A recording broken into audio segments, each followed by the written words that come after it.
세 번째 시간입니다. 자, 화면으로 가서 자, 기억에 대한 현대 심리학적 관점 해서 여기 나오는 내용들은 아까 처음 시작할 때 제가 말씀드렸듯이 바로 서술 기억에 해당하는 부분이다 볼 수 있어요. 그래서 여기서 얘기되어지는 것이 앞서 배웠던 비서술 기억 중에 고전 족구나 도구 족구나 그 위에도 하위 형태가 세 가지 더 있는데 그건 우리 지금 뭐 할 수 없고 할 필요도 없고 당장에는. 그런데 그런 비서술 기억에 해당하는 그런 형태의 학습과 기억은 여기에 다 맞아떨어지지가 않아요. 먼저 기억에 대해서 정보 처리 입장에서 보면은 기억은 부호화, 저장, 인출 이렇게 세 개로 나눌 수 있어요. 정보 처리 입장에서 본다라는 것은 우리 앞서 배웠던 그런 학파와 관련해서는 그런 기능적 측면에서 접근한다 이렇게 볼 수 있는 거예요. 근데 그 기억이 그런 기능적 측면에서는 부호화, 저장, 인출 이런 단계로 나뉜다라고 생각을 하는 거죠. 이건 부호화, 저장, 인출이라는 이 용어가 바로 정보 처리, 즉 컴퓨터가 정보 처리하는 그것을 모델로 삼아서 우리의 어떤 학습과 기억 과정에다가 그대로 적용해 본 거예요. 그렇죠. 사람뿐만 아니라 이 세상에 우리의 모든 그런 이론이라는 것은 어떤 모델을 가지고 그 현상에다 적용해서 설명해보고 그것이 타당성과 신뢰성, 즉 타당도와 신뢰도가 어느 만큼 있느냐에 따라 이론으로 취급하게 되는 것이죠. 우리 2장 할 때 제가 언뜻 그런 얘기를 말씀드린 적이 있어요. 그래서 부호화한다. 우리는 아, 단어를 외우는데도 잘 기억이 안 돼. 할 때 기억이라는 말을 쓰지만 즉 그것은 부호화하는 과정을 얘기하는 것이고 나이가 드니까 참 옛날처럼 기억이 잘 안 돼. 제 기억력이 점점 떨어지는 것 같아. 할 때는 바로 같은 기억이란 말을 쓰지만 저장과 관련된 부분을 얘기한다고 여기지고 아, 시험 문제 그건 내가 분명히 공부했는데 생각이 안 났어. 알쏭달쏭해서 결국 못 썼어. 그런데 딱 시험 마치고 나오니까 생각이 딱 나는 거야. 너무 아까워. 이때는 바로 인출과 관련된 기억을 얘기를 하는 거야. 이렇게 제가 구별해서 설명할 수 있고요. 자, 그다음 이제 구조적 측면에서 이건 분터의 그런 구조주의적 그러한 맥락에서 기억은 뭐 감각 기억, 단기 기억, 장기 기억으로 이렇게 하나의 저장소, 금고, 창고처럼 이렇게 구별할 수 있다라고 이렇게 생각하는 관점이에요.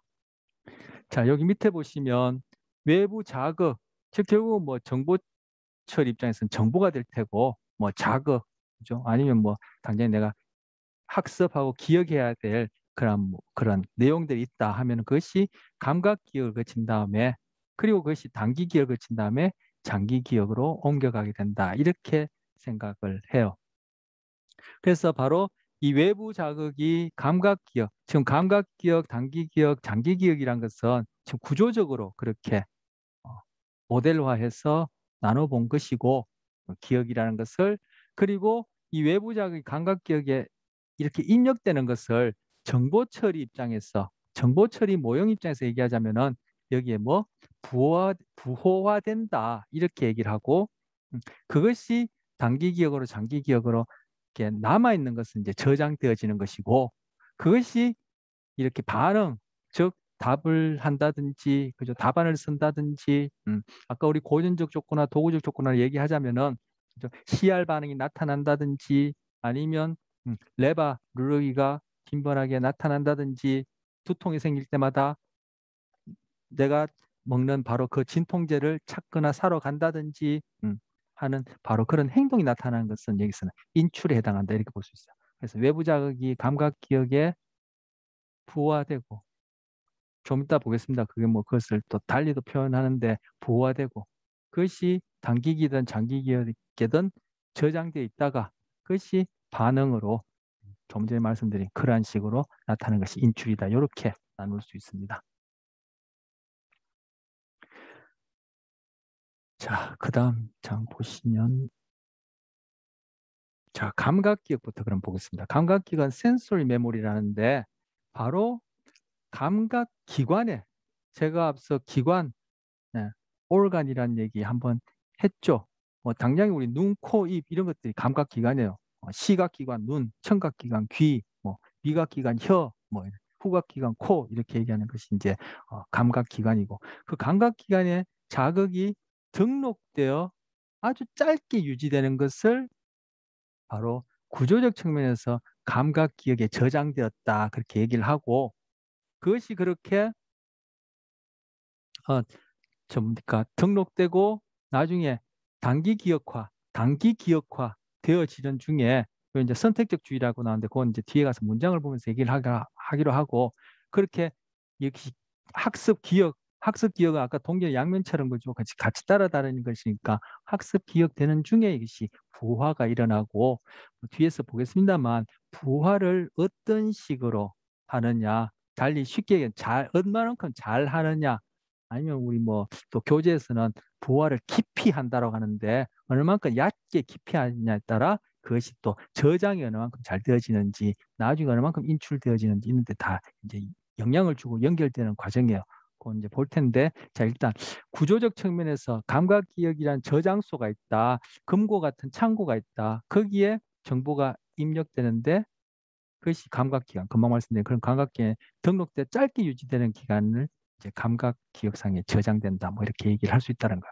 그래서 대표적으로 시각을 가지고 이제 그러한 감각기억에 대해서 연구를 해봤는데 이 화면에다가 이 더하기 표시 있는 여기에다가 눈을 응시하고 있고 여기 보이는 이러한 철자를 0.05초 그러니까 50ms 그죠? 1000분의 1초가 1ms이죠. 그래서 50ms 동안 잠시 보여줘요. 그러면은 여러분이 아시나 이거 봤다는 거 거의 인식하지 못해요. 아주 짧기 때문에. 이거 다 보지를 못하는 정도 짧은 시간인데 그렇게 보여주고 난 다음에 그리고 잠시 지나서 이 여러분이나 저한테 이런 화면을 본 사람한테 여기에서 당신이 본 것을 다 한번 말해보라, 기억해보라 해요. 자, 오늘 첫 시간 시작할 때 언어를 빌려서 또는 내가 의식적으로 겉으로 드러나게 명시적으로 기억하고 학습할 수 있는 그런 부분은 서술기억이라 그랬어. 바로 지금 여기서 묻는 거는 서술기억에 관한 문제에서 묻는 거예요. 아까 고전 조건이나 도구 조건은 그 위에 비서술 기억 관련해서는 이렇게 얘기를 하기 수가 없다. 이런 식으로 되어지지 않는다라고 일단 그렇게 단순하게 얘기할 수 있어. 자, 그런 다음에 얘기해 보라고 하면은 이것은 TH 이 정도 이제 얘기했다고 하는데 한 3개, 4개 정도 얘기를 할 수 있어. 그런데 물을 때 어떻게 묻느냐면은 제일 첫 번째 줄에 있는 거 얘기해 보라면은 HNDF 얘기하고 두 번째 줄 물을 걸 말해 보라면은 TAGL을 얘기를 하고 세 번째 줄을 얘기해 보면 SPOB 이런 식으로 특정한 줄을 지칭해서 물어보면은 그죠? 3개, 4개 다 얘기를 한다면 결국 저나 여러분한테 어떤 줄을 지칭해서 물어보면은 결국은 여기에 있는 것 4, 30, 12개를 다 얘기를 해요. 그런데 막연히 그냥 여기 본 것을 얘기를 하라고 하면은 한 4개 정도밖에 얘기를 못 한다고 그래요. 바로 이 정도의 그 뭡니까 항목 수를 저장할 수 있는 것이 바로 감각 기억이고 그리고 이것은 그렇게 하고 나면은 금방 그죠? 아주 짧은 시간 유지되는 그런 특성을 가지고 있다라고 이제 감각 기억이에요. 제가 교재에서 읽어볼 만한 부분이 있나요? 제가 말씀드린 것 이외에는 특별히 없습니다. 자, 지금 205쪽에 보면은 이제 감각 기억이라 나오는데 외부 세계에서 입력되는 정보는 감각기관에 등록되어 짧은 기간 유지된다. 이를 감각기억이라 한다. 기억 과정의 최초 단계에서 이 감각 단계인 이 감각기억에서 시각 정보 같은 경우에는 몇 분의 1초, 즉 밀리세컨드 단위로 몇 분의 1초 정도 유지되고 청각 정보 같은 경우는 한 2초 정도 유지된다라고 그렇게 이제 연구 결과가 나와 있어.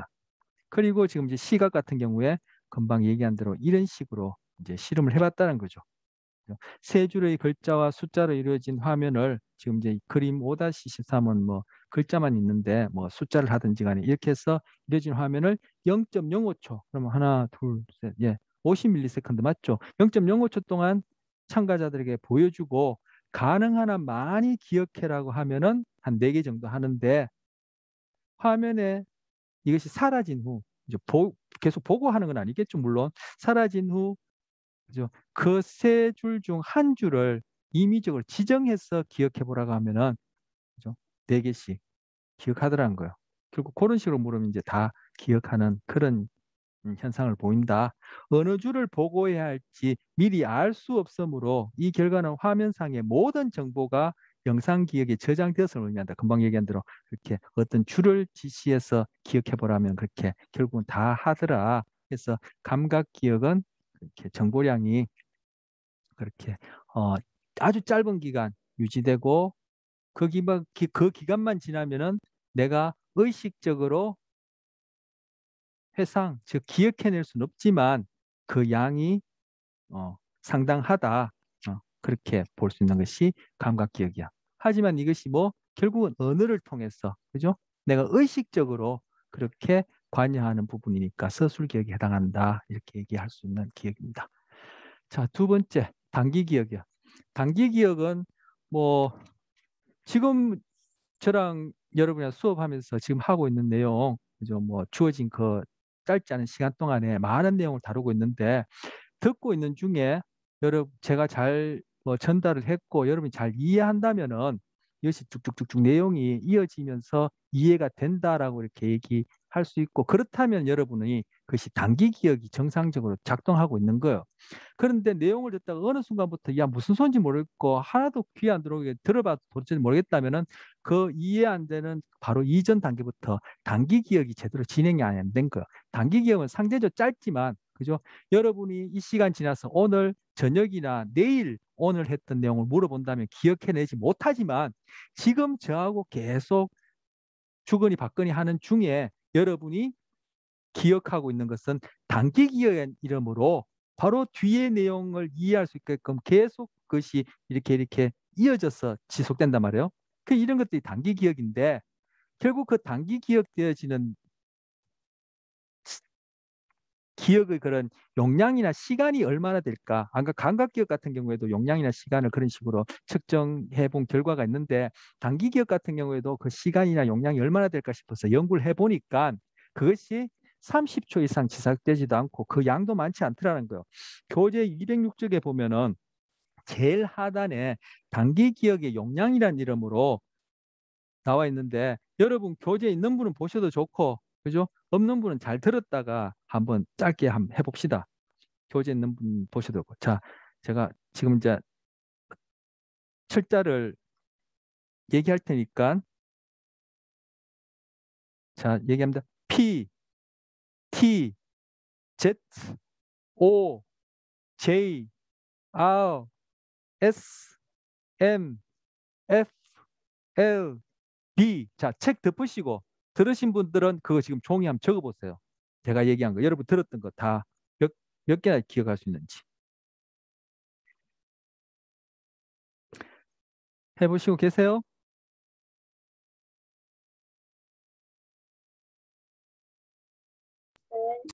네.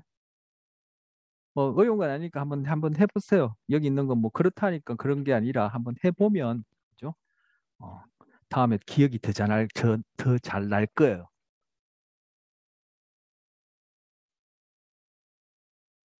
자, 여러분 적어놓은 게 몇 개인지 모르겠지만 그죠? 다시 한번 제가 책 있는 사람은 다시 펼쳐서 보고 들은 사람은 자기 한번 맞춰보세요. 제가 얘기한 게 P, T, Z, O, J, R, S, M, F, L, B예요. 자, 제가 일일이 다 확인은 못하지만 여러분이 기억해낸 숫자를 보면은 평균 5개에서 많게는 9개 정도에 머물러요. 적게 기억한 사람은 한 4, 5개, 많이 기억한 사람은 뭐 한 8, 9개까지 기억하는 사람이 있어요. 즉 평균 한 7개 정도 기억해요.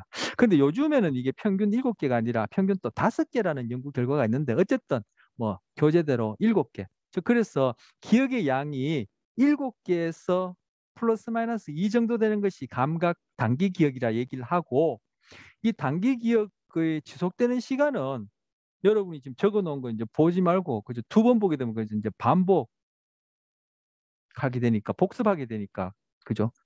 보지 말고 조금 시간이 보지 말고 다시 이제 적어 보라면은 그게 4, 5개까지 많게는 8개, 9개까지 안 나와요. 즉 그것이 지속될 시간은 30초, 즉 1분 미만이에요. 그래서 단기 기억이라고요. 짧게 기억된다고 했어.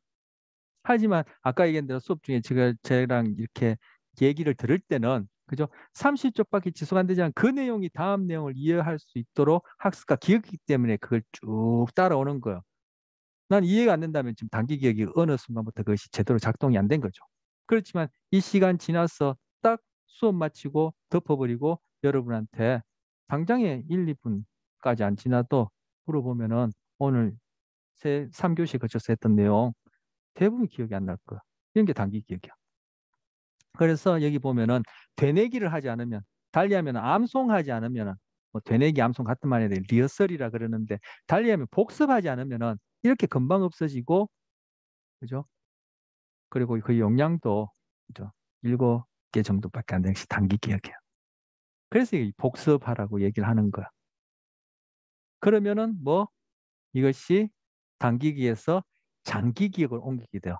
장기 기억이라는 것은 단기 기억이 30초라 했는데 그죠? 30초 이상 뭐 그냥 1분 미만 이상이 되면 장기 기억이에요. 그것이 5분이 되었던 10분이 되었던 그죠? 일주일이 되었던 학기가 끝나는 그 몇 달이 되었던 아니면 평생 잊지 않고 돌아가실 때까지 기억하고 있는 것이다. 그것은 장기 기억. 여러분 초등학교 때 어느 학교 다녔는지 초등학교 때 친구들이랑 있었던 추억 기억나죠? 그건 장기 기억이요. 그건 벌써 10년 이상 된 장기 기억이고 그리고 여러분이 앞으로 50년, 60년 지나서도 그죠? 초등학교 담임 선생님이 기억나고 하는 그것도 장기 기억이야. 그래서 단기 기억 이상은 그죠? 다 장기 기억이야. 장기 기억은 상대적으로 몇 분도 있고 그죠? 몇십 년도 있을 수 있죠. 근데 금방 말씀드린 이 단기 기억상에서 금방 되뇌기, 반복이 되어지면 장기 기억으로 옮겨지고 그 옮겨진 것도 어떤 거는 뭐 몇 시간이 될 수도 있고 몇 년이 될 수도 있고 몇십 년이 될 수도 있는 것이죠. 그리고 금방 이 감각 기억 중에 단기 기억으로 지금 제가 아까 P, T, G, Z, O, L, O, J 뭐 쭉 얘기를 했는데 그것이 여러분이 결국은 일곱 개 정도 평균 7개나 5개 정도 얘기한 그 5개는 바로 선택적 주의가 일어난 거예요. 그 철자에 대해서 여러분이 부지불식간에 뭐 어쨌든 여러분이 알든 모르든 거기에는 어텐션이 일어났는데 선택적 주의 바로 그거에 대해서 여러분이 선택적 주의가 일어났기 때문에 그것이 단기 기억으로 옮겨진 거예요. 그리고 여러분이 그죠? 제가 단기 기억이 머무는 30초 동안에 제가 물었다면 여러분이 그죠? 그에 대해서 답을 할 수 있게 되는 것이죠. 그리고 여러분이 그것이 만약에 뭐 중간고사나 기말고사 할 때까지 기억해야 될 내용이라면은 여러분이 여기에 또 되뇌기를 통해서 장기 기억을 옮겨놨다가 답안지에 쓴다든지 회상 아까 인출해낼 때는 다시 그것이 단기 기억 형태로 나와요. 그래서 단기 기억이라는 것은 뒤에서 보겠지만 현재 내가 의식의 내용은 다 단기 기억에 해당해요. 그래서 장기 기억화된 것도 그것이 인출될 때는 바로 의식의 형태로 지금 이렇게 현재 단기 기억이라는 형태로 나온다 이렇게 얘기를 하고 그래서 이 단기 기억은 단기 기억이라 하지 않고 다른 이름으로 요즘 불러요. 그 이제 뒤에 보겠죠. 바로 여기 지금 아까 얘기했죠. 단기 기억은 평균 7 플러스 마이너스 2쯤 된다 얘기를 했고 이렇게 용량이 7 플러스 마이너스 제한되게 돼 있기 때문에 만약에 상대적으로 더 많은 정보를 이것을 기억하려고 하면은 그 주어진 정보들을 덩어리로 묶으라는 거예요. 교재에 나와 있어서 읽어본 사람도 있겠지만 제가 지금 불러준 단어, 이것도 교재 보시지 말고 불러준 단어를 한번 기억해 보세요. 이 하나, 단어가 숫자를 1, 954, 0, 8, 15. 그리고 뒤에 숫자가 뚝뚝뚝뚝 있다라면은, 제가 제대로 테스트를 좀 못한 것 같은데 어쨌든 있다라면은 여러분이 이것을 아까 P, T, G, G, O, Z, G, O, J, R 이런 것처럼 그렇게 해서는 말 그대로 5개나 7개, 예, 7개 정도밖에 이 단기 기억을 통해서 인출이 안 될 거예요. 근데 이걸 뭐 제가 좀 전에 읽었던 것이 좀 제가 잘못 이렇게 읽어드렸는데 19450815 이게 뭐요? 1945년 08월 15일, 즉 광복절을 얘기를 하는 거예요. 아, 이것을 광복절이라는 걸로 딱 이렇게 덩어리 지어서 암기하게 되면은 다음에 나오는 숫자, 또 어떤 숫자가 나오더라도 그것이 또 나름 여러분이 어떤 그런 특별한 국경일이 아니라 하더라도 그 숫자 여러분이 나름 의미를 지어서 덩어리 짓게 되면은 최종적으로 거기에서 기억할 수 있는 숫자의 수는 7개가 아니라 3, 40개도 될 수 있어요. 바로 이런 것들을 뭐요? 부호화한다. 즉 의미화한다. 이렇게 얘기를 하는. 즉 깊이 부호화한다라고 얘기할 수 있는 거예요. 덩이 짓기를. 그래서 아까 PT, G, Z, G, O, J, R, S, M, F, L, B 이것도 이건 참 덩이 짓기가 힘든데 여러분이 이제 중간에다가 그죠? 뭐 어떤 그런 철자를 좀 더 넣어서 P, T, G 이것을 하나의 어떤 문장이나 구로 프레이즈로 만들어 버리고 나머지는 뭐 한 세네 개 또는 두세 개를 또 프레이즈 구로 만들어서 이런 식으로 기억해 버리면은 즉 덩이 짓기 해버리면은 나중에 이거 7개가 아니라 여기 있는 거 다 얘기할 수 있게 되는 것이 바로 단기 기억 특성이야. 어쨌든 그렇게 덩이를 짓더라도 그 덩어리 청킹이라는데 그 덩어리 자체는 또 한 7개 내외로 머물러요. 그 덩어리를 7개 짓게 되면은 그 덩어리 한 덩어리 안에 각각의 정보가 한 7개씩 있을 수 있죠. 그럼 77이 49, 한 50개까지도 기억할 수 있겠죠. 잘 전달이 됐나요? 자, 그리고 그 7개 덩어리 지어진 것을 덩어리 7개까지 그리지 그럴까요? 많지 않아요. 하나, 둘, 셋, 넷, 다섯, 여섯, 7개까지. 그 여기 하나, 둘, 셋, 넷, 다섯, 여섯, 일곱. 또 마찬가지로 있는 거죠. 그래서 이것을 여기 해당하는 이것을 각각을 다 그냥 이걸 기억하고자 한다면은 이 중에 선택적으로 주의가 된 한 7개 정도밖에 못하지만 이걸 나름대로 의미 있게 덩어리 짓고 덩어리 짓고 덩어리 짓고 해서 덩어리를 만든다면은 이 덩어리를 7개 기억할 수 있다는 거예요. 그러면 결국은 이 수준에 있어서는 77, 49, 한 50개까지 기억한다는 거죠. 그런데 이 덩어리 7개를 또 나름 뭐 7개를 하든지 뭐 3개를 하든지 2개를 하든지 2개를 하든지 해서 또 덩어리를 짓게 되면은 그죠? 이런 식으로 이 상위 덩어리가 또 7개까지 평균 7개까지 됐다는 거. 그러면은 이 덩어리 안에서 최종적으로 기억하게 된 정보의 수는 하나, 둘, 셋. 그죠? 이 덩어리 안에서 21개를 기억하게 되는 거죠. 세부 사항을. 이런 식으로 단기 기억이 이제 7이라는 평균 숫자를 가지고 정보를 이런 식으로 조직화 하려면 뭐 부호화한다 이렇게도 얘기할 수 있는데 사실 이런 거는 부호화라고 얘기하기는 좀 그래요. 근데 제가 지금 여러분한테 교재나 이 여러분한테 소개할 수 있는 단어를 최대한으로 줄이고 교재에 있는 단어만 얘기하려고 하니까 결국 이런 것들은 뭐 부호화와 어떤 유사한 어떤 그런 의미 있는 그런 어 깊은 처리 이렇게 얘기를 하는데 그런 식으로 하게 되면은 이것이 결국 평균 7이라는 숫자를 가지고 계속 그렇게 확장해서 조직화, 오르가나이제이션 시킬 수 있어요. 음, 예. 그래서 덩이 짓기를 한다든지 덩이 짓기를 통해서 금방 77777 이런 식으로 조직화, 오르가나이제이션 한다든지 그렇게 하는 것도 일종의 그런 넓은 의미로 부어한다. 그렇게 해서 그것이 이 단기 기억에 예,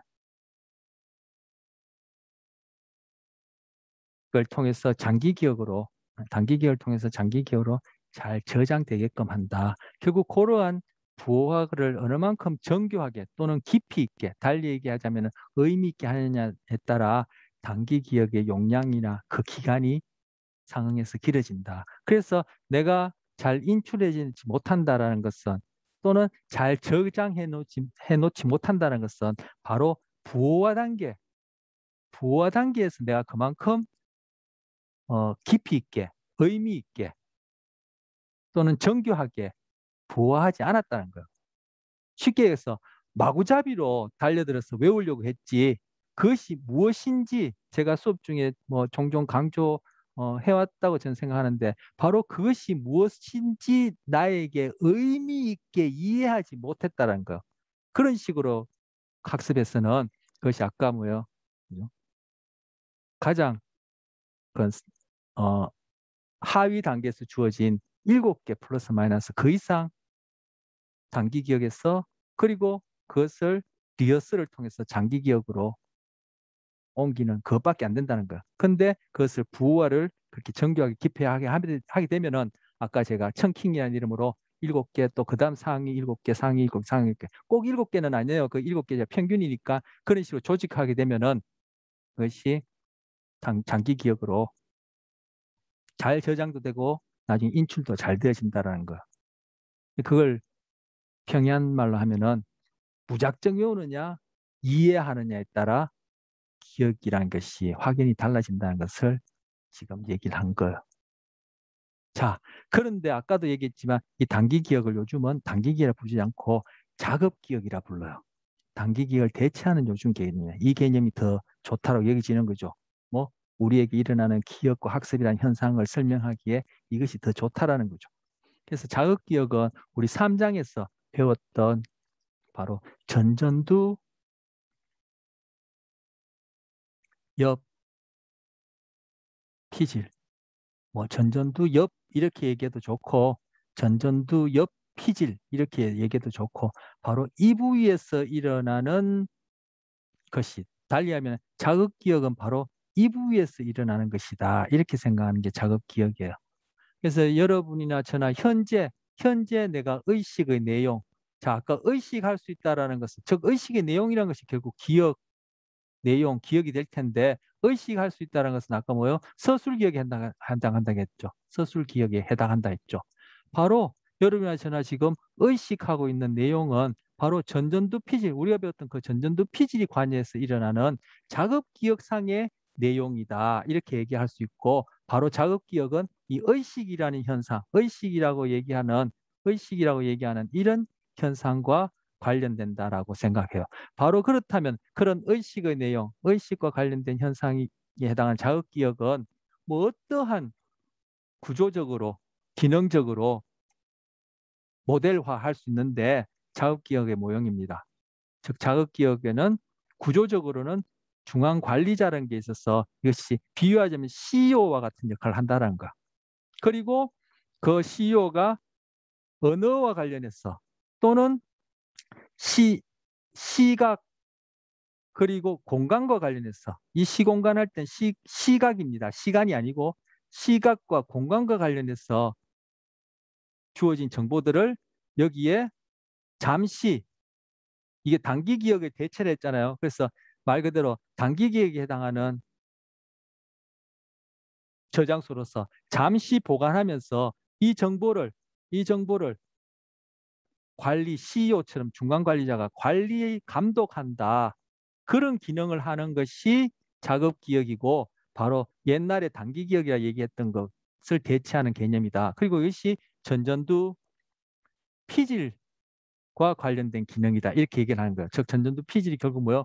의식이라는 현상과 관련된 부위다는 거죠. 그래서 여러분이 지금 저랑 이렇게 수업을 하면서 제가 얘기를 하고 여러분이 그걸 또 받아들이고 하는 이러한 의식이라고 얘기하는 이런 현상이 바로 뇌에서는 이 부위와 관련되고 바로 자극기억과 관련되고 그 내용인즉슨 이러한 구조적인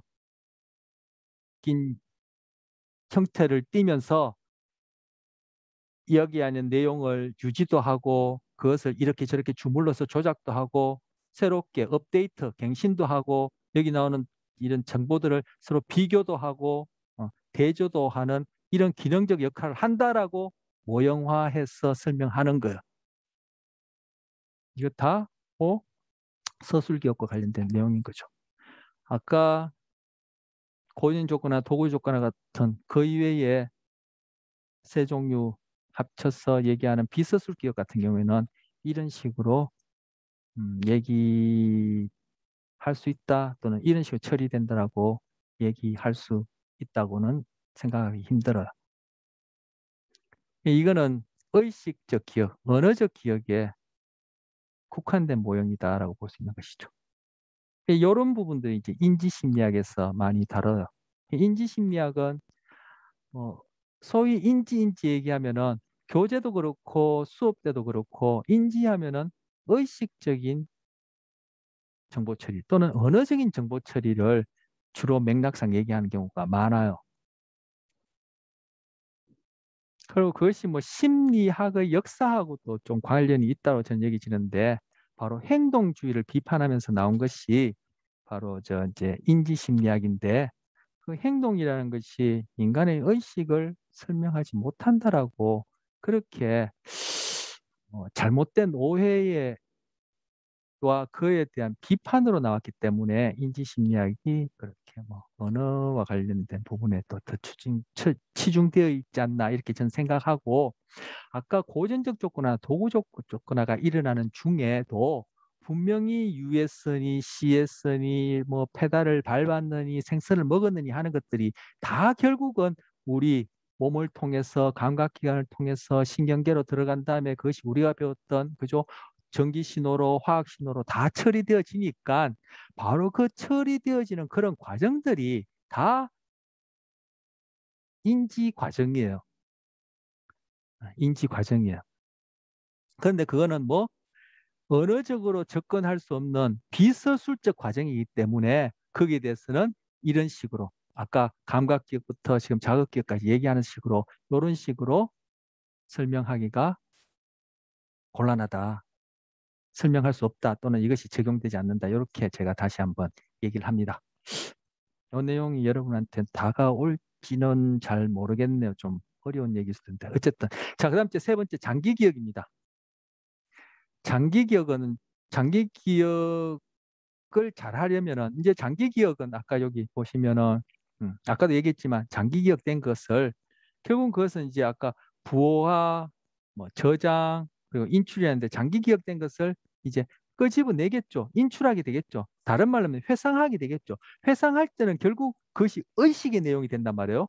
그리고 이 의식의 내용이라는 것은 또 반복하지만 전전도 피질에서 자급기억이라는 모델로 설명할 수 있는 것이고 이거는 언어적으로 내가 자각할 수 있는 형태인데 바로 그때는 그것이 뭐 단기기억 즉 달리하면 여기다 단기기억을 쓰지 말고 자급기억이라고 얘기했죠. 그래 자급기억 형태로 우리에게는 그것이 인출이 되어지는 거예요. 인출이 되어지는. 그런데 아까 고전 조건이나 도구적 조건과 같은 비서술 기억은 의식적으로 내가 자각할 수 있는 형태로 인출되어지는 것이 아니기 때문에 제가 여기에다가 자급기억을 통해서 그것이 CR 반응이나 그렇게 행동의 강화나 처벌이 일어나는 것이 아니다라고 조금 전에 얘기를 한 거예요. 그러니까 이것이 적용이 안 되는 것이죠.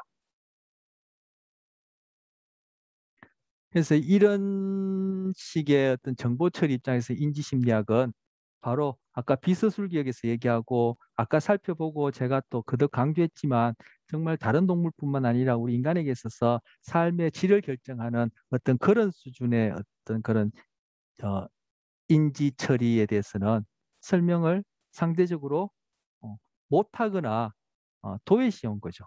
그러니까 의식적인 기억, 즉 다른 동물보다는 인간에게 특화된 그런 부분에 대해서만 이제 이것이 좀 더 집중해서 설명한다. 그렇기 때문에 바로 인공지능에 있어서 이런 인지심리학적 접근이 실제 인공지능을 구현하기가 쉽지 않다. 왜?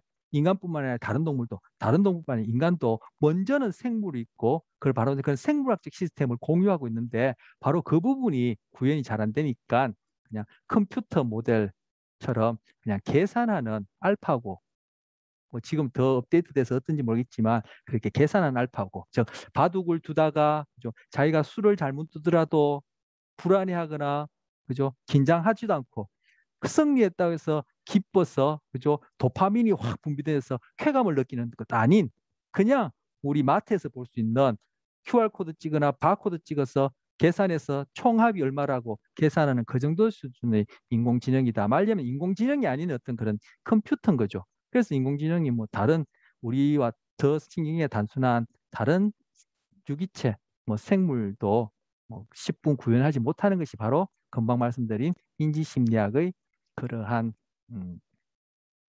견해, 뭐 좁은 견해 아니면 달리면 그 강조하고 있는 그 부분이 생물학적이지 못해서 그렇다. 상대적으로 그렇게 얘기할 수 있는 거예요.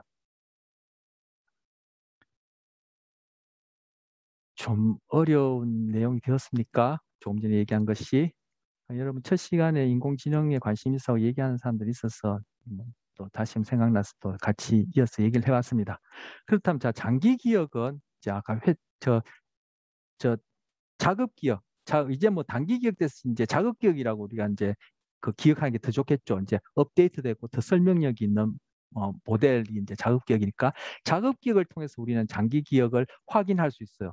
내가 그것을 장기간 기억했는지는 어떻게 알아? 결국 자급 기억을 통해서 그죠? 의식, 언어 형태로 꼭 말을 하거나 글을 안 쓰더라도 결국 우리 사고는 언어 형태로 하게 되니까 그것을 그죠? 인출함으로써 우리의 장기 기억을 알게 되는 거죠. 그렇다면 그 이 장기 기억이 그 어느 만큼 잘 저장되었느냐, 잘 인출되었느냐 하는 것은 바로 그 인출하는 단서에 달려 있다라는 거예요.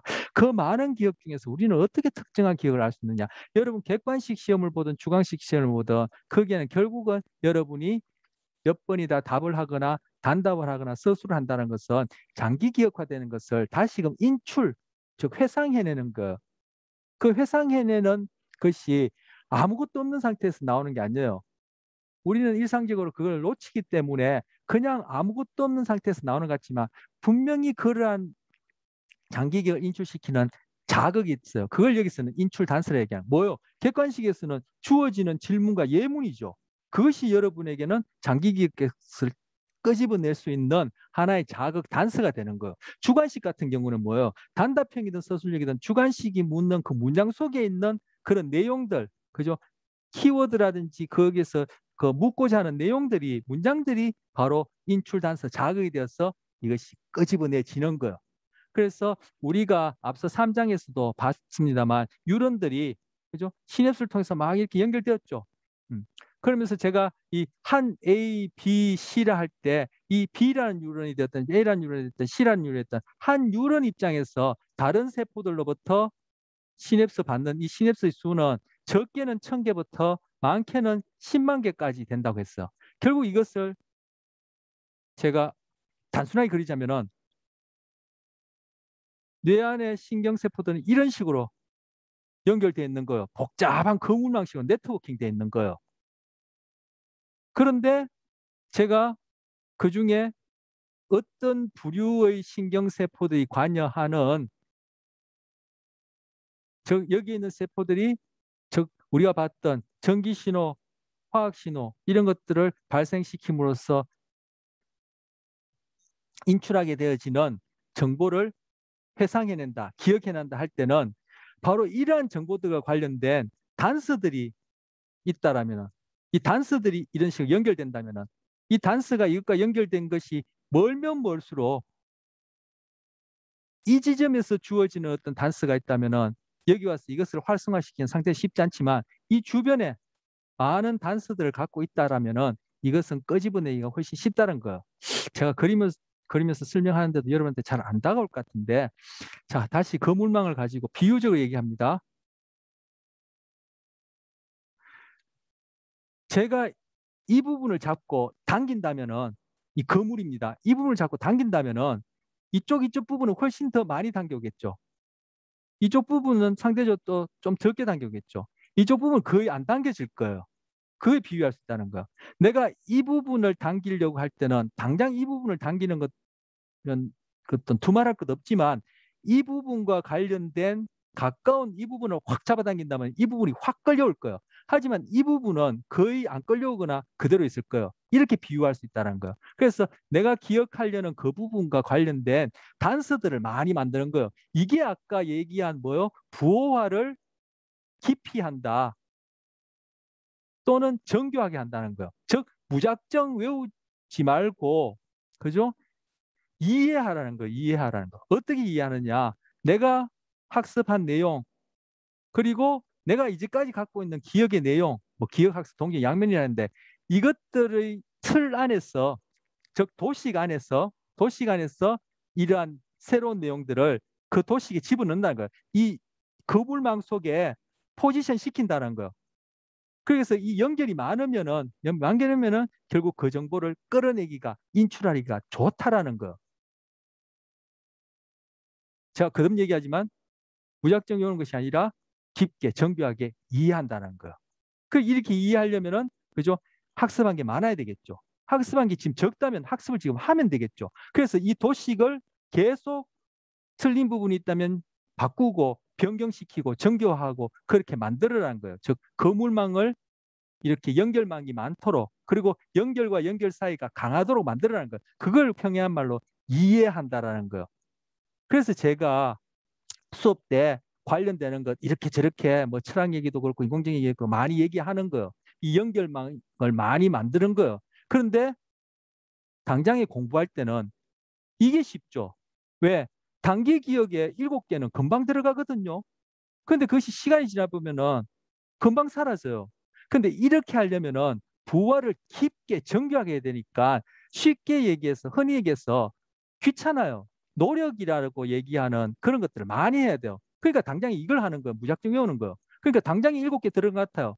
지나고 나면 없어요. 그런데 부화를 깊게 정교하게 노력을 많이 해서 하게 되면은 이것이 이해라는 이름으로 금방 말씀드린 대로 이런 식으로 그물망에 비할 수 있는 대로 이해할 수 있는 것처럼 연결고리가 많아져서 훨씬 부호화도 깊게 되고 저장도 오래되고 인출도 잘 돼요. 이런 공부를 고등학교 때 시키냐는 얘기예요. 제가 한번 얘기한 적도 있지만 안 시키죠. 그게 바로 기계를 만드는 거예요. 꼭 인지심리학에서 인간을 컴퓨터 기계에 비유하듯이 교육이 기계를 만든 거예요. 그래서 뭐 시험 답안 맞추는 기계예요. 기계를 만들어서 그 기계가 답한 것을 다시 컴퓨터 기계가 채점해가지고 어느 만큼 일치하는지 가지고 점수를 낸다. 이렇게 제가 극단적으로 표현할 수 있는 거예요. 그런 공부는 공부가 아니죠. 그건 인공지능이 앞으로 다 할 거예요. 그래서 제가 이렇게 저렇게 연결해서 얘기를 하고 그것이 어떤 의미가 있는지를 자꾸 얘기를 하고 이해하라고 얘기를 하는데 훈련이 안 됐기 때문에 그것이 쉽지가 않죠. 하지만 지금부터라도 하면 돼요. 왜? 바로 전전두 피질, 자급 기억을 하는 전전두 피질이 여러분 나이 때 가장 활성하게 발달하고 기능하는 시기이기 때문에 할 수 있다는 얘기를 한 적이 있고 지금 다시 합니다. 그래서 바로 인출 단서가 중요하다는 거. 이것이 금방 얘기한 대로 이렇게 상호 연관된 연합막 조직으로 저장된다라고 그렇게 생각하고 바로 3장에서 배웠던 그런 뇌과학적으로도 그러한 증거들이 있다라는 거죠. 자, 맥락이 중요습니다. 이것도 제가 지금 왜 아까 AI를 얘기를 하고 자극기를 얘기했으면 그런 맥락 안에서 이해하는 것이 중요하기 때문에요. 그 예로 여기서 음, 물속에서 단어를 외우고 그 물속에서 단어 외운 사람 중에 일부는 물 밖에 나와서 그것을 회상해내고 또 일부는 여전히 물속에서 회상을 해본 거예요. 즉 학습을 할 때, 즉 부호하고 저장을 하는 과정에, 즉 기억을 하는 과정에 있었을 때의 그러한 맥락 상황하고 기억을 해내는 과정의 맥락 상황이 일치할 때 훨씬 많이 기억해내더라는 거예요. 그런데 수중에서 단어를 암기하고 물 밖에 나와서 그걸 회상해내거나 아니면은 물 밖에서 그것을 학습하고 즉 암기하고 물 안에 들어가서 그것을 회상해낼 때는 그것이 상황이 달라지면 즉 맥락이 달라지면 훨씬 기억해내는 회상의 양이 줄어들다는 그걸 이 그래프로 나타낸 거예요. 이걸 부호와 특수성 원리라고 부르는데 바로 장기 기억을 인출할 때 회상해낼 때 중요한 원리예요. 즉 아까 부호화할 때 깊이 정교하게 해야 된다는 것이 중요한 원리 하나고 또 여기서 소개하는 것이 바로 맥락의 중요성의 이름으로 전문적으로 부호화 특수성 원리라 부르는데 내가 공부할 때랑 그것을 기억해낼 때 흔히 하는 말로 공부 암기할 때랑 기억해낼 때 그 맥락이 유사해야 된다는 거.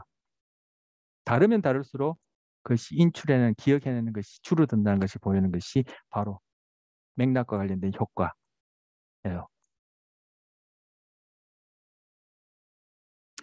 여러분이 만약에 대면 시험을 본다면은 수업을 듣던 강의실에서 수업 끝나자마자 그죠? 그것이 단기 기억에서 사라지기 전에 되뇌기를 해서 장기 기억으로 옮기는 그런 것을 반복적으로 하고 그것을 딴 데 가서 하지 말고 바로 수업 받았던 그 자리에서 그러한 것을 반복하고 다음에 시간을 더 많이 들여서 시험 공부할 때는 수업 받았던 그 장소 그 자리에서 시험을 보고 그 자리에서 시험 공부를 하고 시험을 본다면은 기억해낸 양이 훨씬 많겠죠.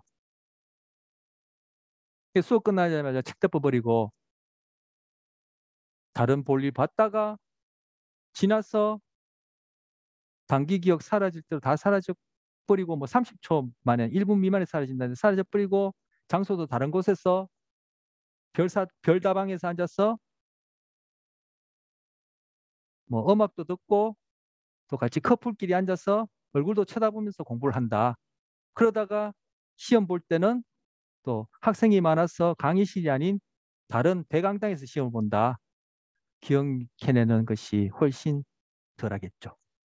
그런 의미의 그 맥락의 중요성이야. 정서의 역할, 또 장기 기억과 관련해서 정서의 역할입니다. 여러분 뭐 아직 안 해본 사람도 있겠다. 첫 미팅 기억납니까? 자, 여러분 군대 들어가는 바로 그 첫날 입영하던 날 기억납니까? 남자분 같은 경우에는 여러분 중 혹시 첫 키스 한 사람 있으면 첫 키스 기억납니까? 자, 그런데 두 번째 미팅, 세 번째 미팅 기억납니까? 군대에 1년 반 있었는데 그죠? 한 달 지났을 때 30일째 되는 날 기억납니까? 아니면 키스를 여러 번 했다면 다섯 번째 키스 언제 어디서 어떻게 했는지 기억납니까? 안 나요. 왜? 첫 키스 또는 첫 입영하던 날 그런 것들이 훨씬 나에게 신체적으로 큰 변화를 가져다주는 사건이기 때문에 즉 정서가 정서의 값 정서가가 높기 때문에 기억이 훨씬 잘 돼요. 그래서 여러분도 이 수업에 있어서 아까 부호와 관련해서 이해를 깊이 하라 했는데 그리고 두 번째 뭐 맥락을 동일하게 하랬는데 세 번째 여러분이 이 수업에서 정석가가 높은 그런 수업이 되면 될수록 이것이 기억이 잘 돼요.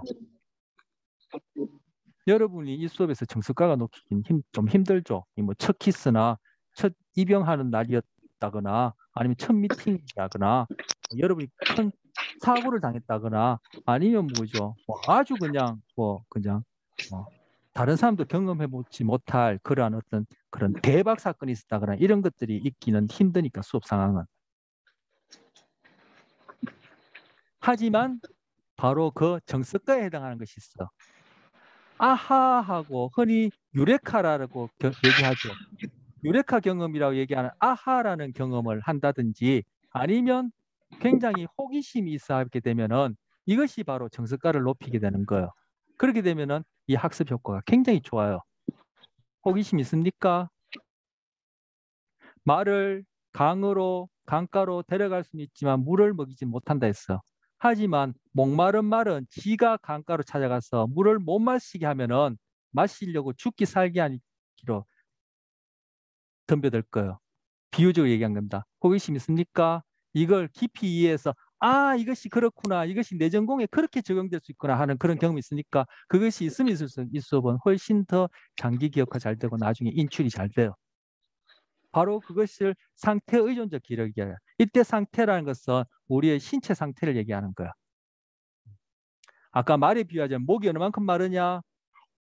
이게 그렇구나 하고 깨달으면서 몸에 전율이 오면서, 그냥 제가 너무 드라마니까 수업 시간에 전율 오기는 힘드나요? 전율이 오면서 야, 이게 내 생활에, 아까 고유인 조건이나 도구인 조건과 관련해서 내 생활에, 그리고 이것이 내 전공에 이렇게 연결되는구나 하고 여러분이 딱 깨달으면서 쾌감을 느끼거나 만족을 느끼게 되면은 그것이 몸의 상태가 해당하고 상태의 변화를 줘요. 그렇게 되면은 이 상태 의존적 기억은 훨씬 기억이 잘 돼요. 아까 첫 미팅이나 첫 키스나 입영한 첫날처럼.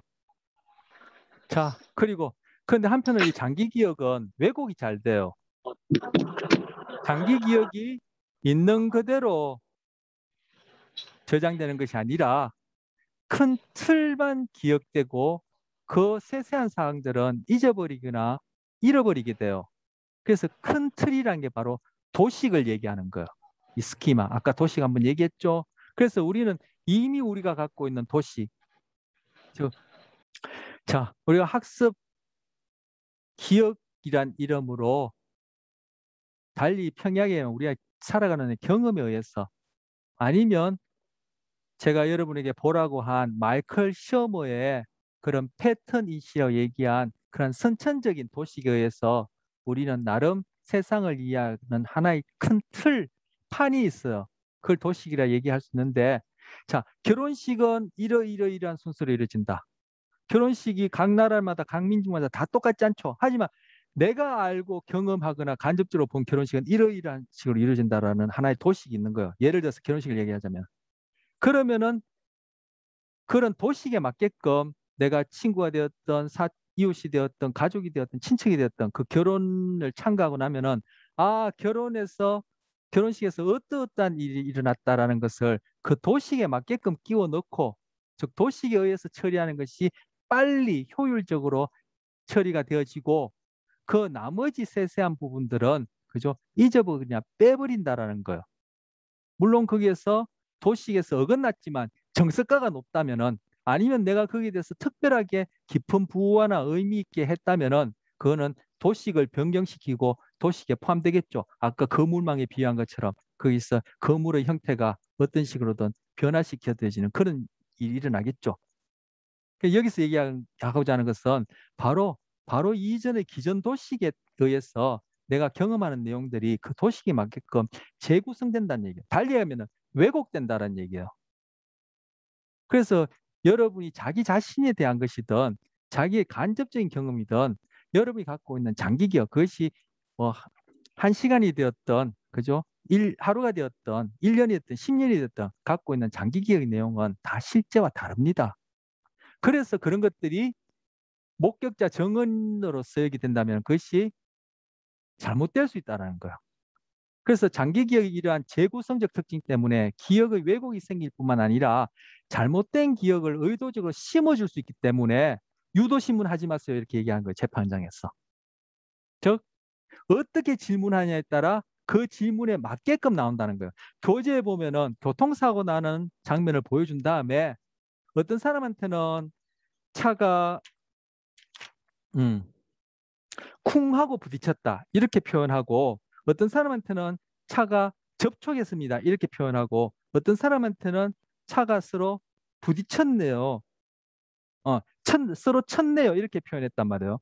그 장면을 보여주면서 그 나레이션을 그렇게 한 다음에 한 며칠 지났어, 한 일주일 지났어, 그 사람들한테 지난번에 일주일 전에 그 사고 나는 장면을 봤는데 그 사고 나는 장면에서 차 유리창이 깨어졌습니까 아닙니까 하고 물어보면은 쿵 하고 부딪혔다는 사람은 창문이 깨어졌다 얘기하고, 서로 쳤다라든지 접촉했다는 사람은 창문이 안 깨졌다 얘기해요.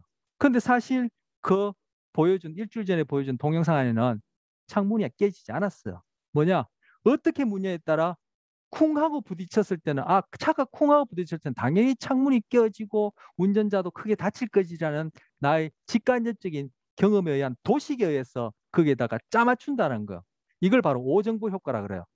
그래서 이런 식으로 장기 기억은 얼마든지 왜곡되기 때문에 이것을 특히 법정 같은 데서 사용할 때는 주의해야 된다는 거예요. 근데 이러한 장기 기억의 왜곡은 내가 내 자신에 대한 그런 개인적인 히스토리, 즉 내 자신에 대한 장기 기억에도 이것이 다 왜곡이 돼 있어요. 그것이 아까 자극기억이라는 이름으로 의식화되어서 언어로 표현될 때는 그게 결국 나에 대한 얘기가 아닌 그 현재 주어지는 상황, 현재 어떤 식으로 질문하느냐에 따라 주어지는 그런 거짓말이 될 수 있다는 거죠. 그래서 이러한 서술기억, 언어로 표현되는 이 서술기억이 그만큼 타당성이나 신뢰성이 떨어지고 믿기가 힘들어요. 하지만 앞서 배웠던 비서술기억, 즉 고전 조건이나 도구 조건은 이거는 뭐 내가 뭐 선택하고 말고가 아니라 그렇게 될 수밖에 없는 그러한 선천적인 그런 후천적인 과정을 통해서 일어나기 때문에 바로 행동은 거짓말 안 해요. 그렇지만 서술기억에 해당하는 의식이나 언어는 자기 자신에서도 그렇고 주변에 일어난 상황에 대해서도 그렇고 우리는 거짓말 아닌 거짓말을 해요. 자기도 모르게. 그래서 그 언어라는 게 신뢰 타당성이 떨어져요. 그런데 고인 조건이나 도구 조건을 통해서 나타나는 행동은 틀림없는 거죠. 그래서 행동을 보면 알아요. 자, 망각입니다. 아까 부호화를 얼마만큼 잘하냐에 따라 저장이 얼마만큼 잘 되고 그것이 얼마만큼 장기 기억에서 인출이 잘 되느냐 했기 때문에 결국 기억에 실패한다. 망각이라는 것은 뭐에 실패겠어? 결국에는 부호화 실패겠죠. 저장 실패겠죠. 그죠? 그래서 아까 단기 기억 같은 경우에 30초 만에 팍 떨어진다 했잖아요.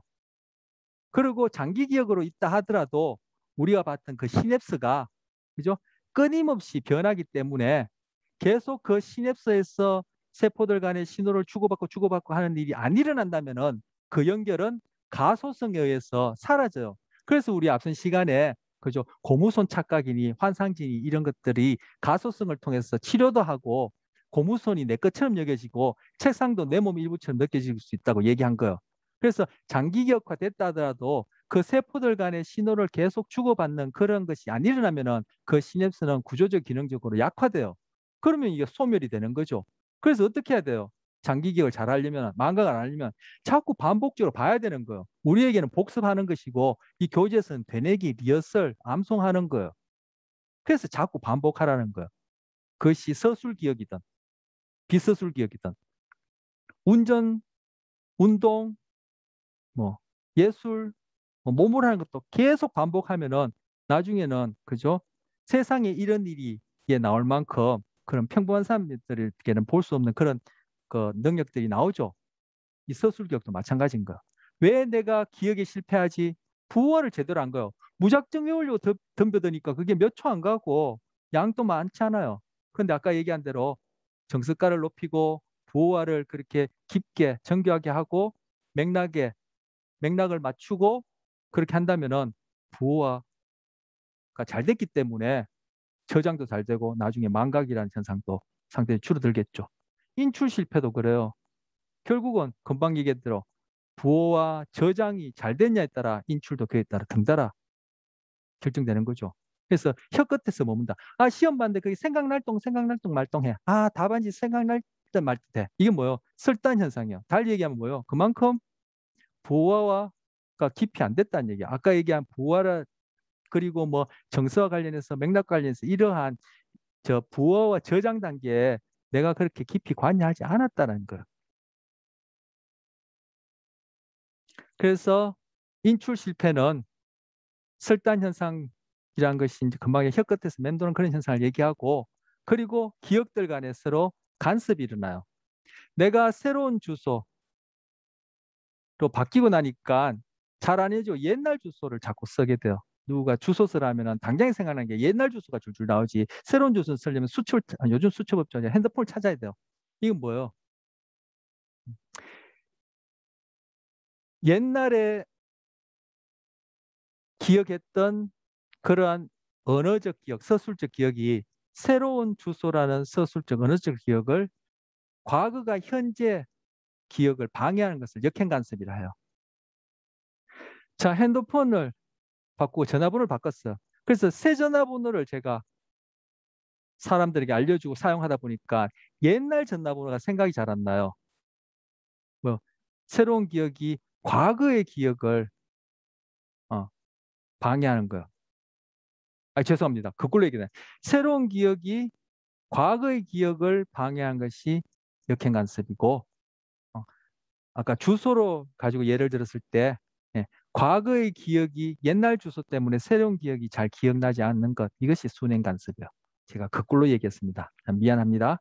자, 여기까지 다, 그죠? 아까 처음에 얘기했듯이 서술 기억과 관련된 언어적, 의식적 기억과 관련된 것이고, 나머지 제가 헷갈렸던 이 간섭은, 순행 기억은 과거의 기억이 현재의 기억을 방해하는 것, 순행 간섭. 새로운 현재의 기억이 과거의 기억을 회상하는 것을 방해하는 것. 시간적으로 거슬러 나가니까 역행 간섭. 이렇게 나누어집니다. 다음 시간에 만나겠습니다.